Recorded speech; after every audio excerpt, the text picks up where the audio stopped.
So it sounds like you think the building is haunted to some degree. Do you?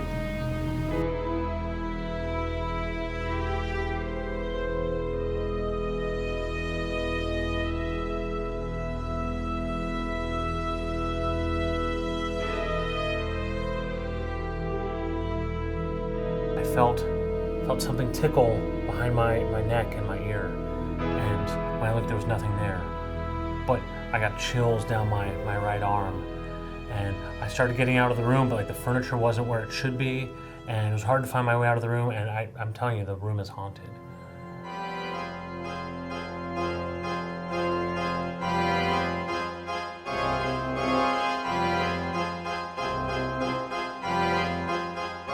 So there's been feelings about this building being haunted for a long, long time.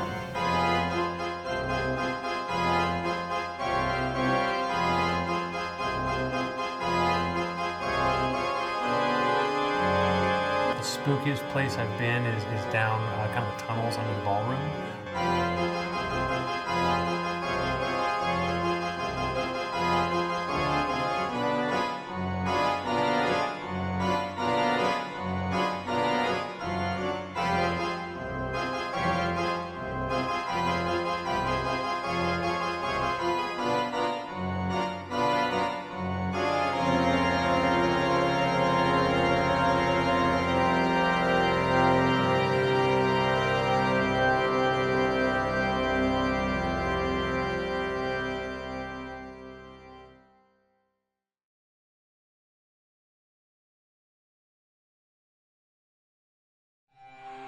This is the place everyone wants to hang out.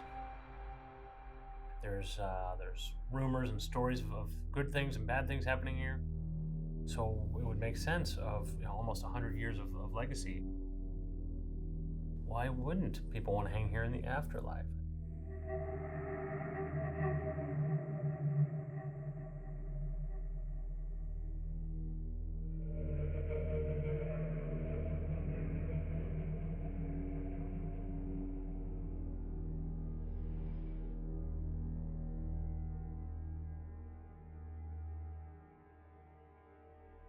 There's not sightings, but it's most noticeable about air temperatures in different areas.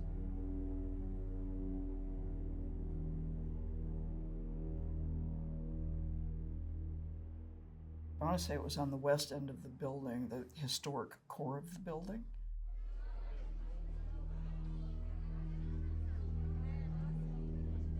For no mechanical reason, no building system reason, there would be these feelings of chill. It was in 213. Sometimes I'd be here until 2 in the morning. Several incidences where there were slamming doors.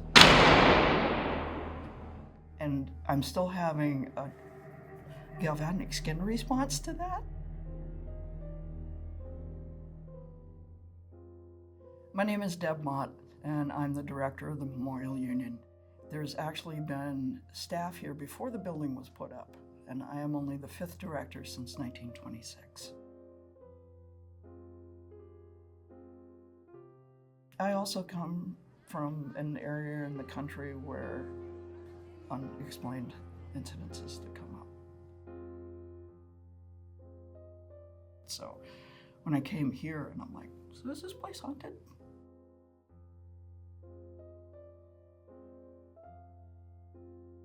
This building would not be what it is without Major Ed Allworth. He was integral in getting fundraising along with the students that worked here at that time. Once you put your heart and soul into something, I'm not sure where all that energy goes afterwards. So I hope he's here. There's been feelings about this building being haunted for a long, long time.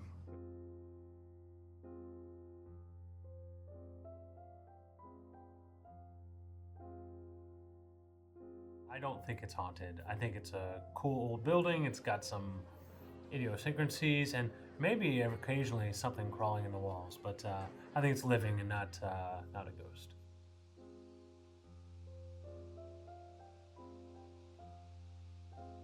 I've had some super experiences, some natural experiences, but never supernatural myself.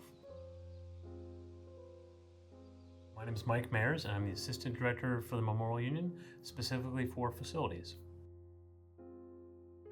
Finding a spot on the second floor of this building, it's a people watch, like perfect. That's just right. They can still interact even if there's little interaction.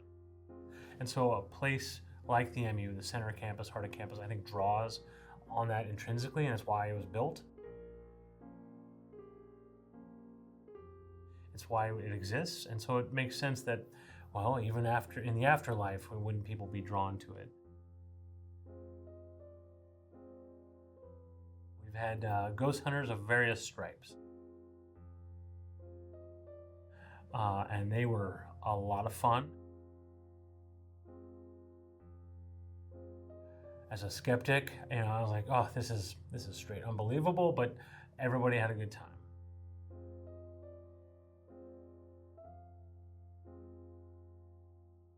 I kind of joke that there's gremlins around in the building. So call them what you will. Ghosts, gremlins, house elves.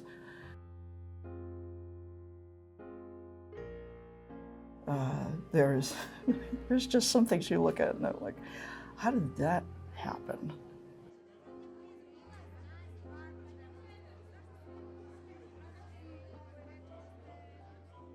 I left at like 2 a.m. and I'd be back here at 7 a.m. And it's like,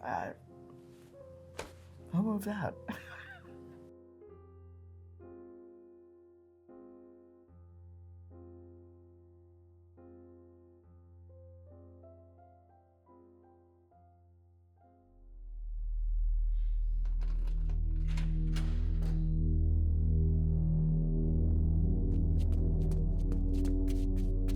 Down kind of the tunnels under the ballroom.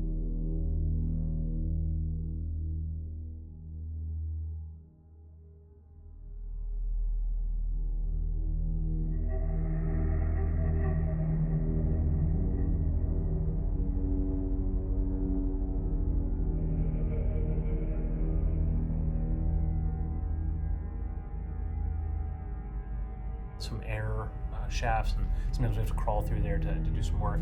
That is certainly the spookiest place to be. It's dark, it's confining.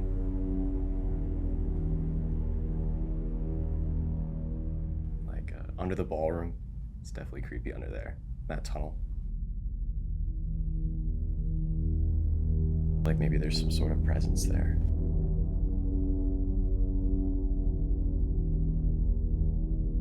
I've heard just weird occurrences happening here. I mean, when you're working setup till 1 a.m., like in a spooky building like this, some weird stuff goes down for sure.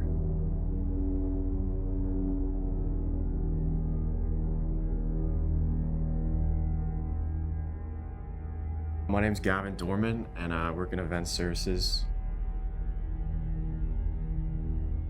Used to work setup crew, don't really do that anymore.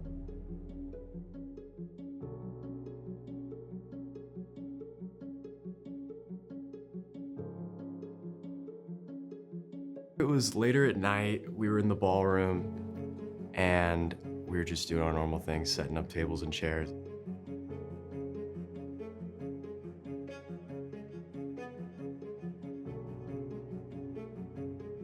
And then suddenly the phone just started ringing. I've never heard that phone ring before. That's the only time I've ever heard it ring.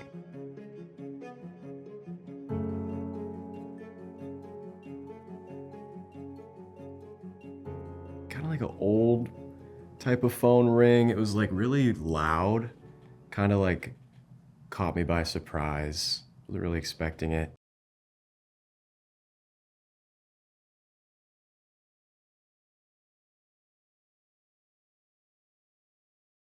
I mean, I didn't even know we had a telephone down there, to be honest.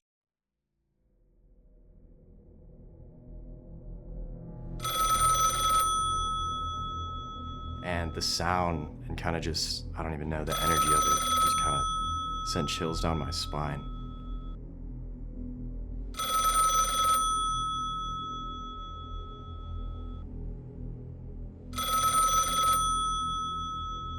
We answered the phone, and it was some lady. I guess she said she was from Michigan, and she said she was calling this number back. It doesn't even have numbers. You can't dial on that phone. Shouldn't even be able to receive incoming calls. I don't know what other explanation there possibly could have been for that other than some sort of supernatural interference, whether she could have been some lost spirit trying to call the MU, or maybe someone in the MU, some sort of spirit, could have been trying to call her from that phone, which I don't even know, something like that.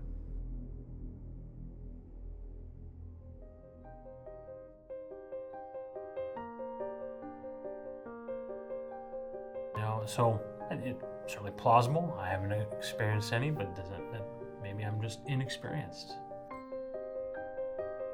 The energy of the world, that well, why not? I do believe that there's something bigger than here today and where we are. Perhaps I just haven't met a ghost yet.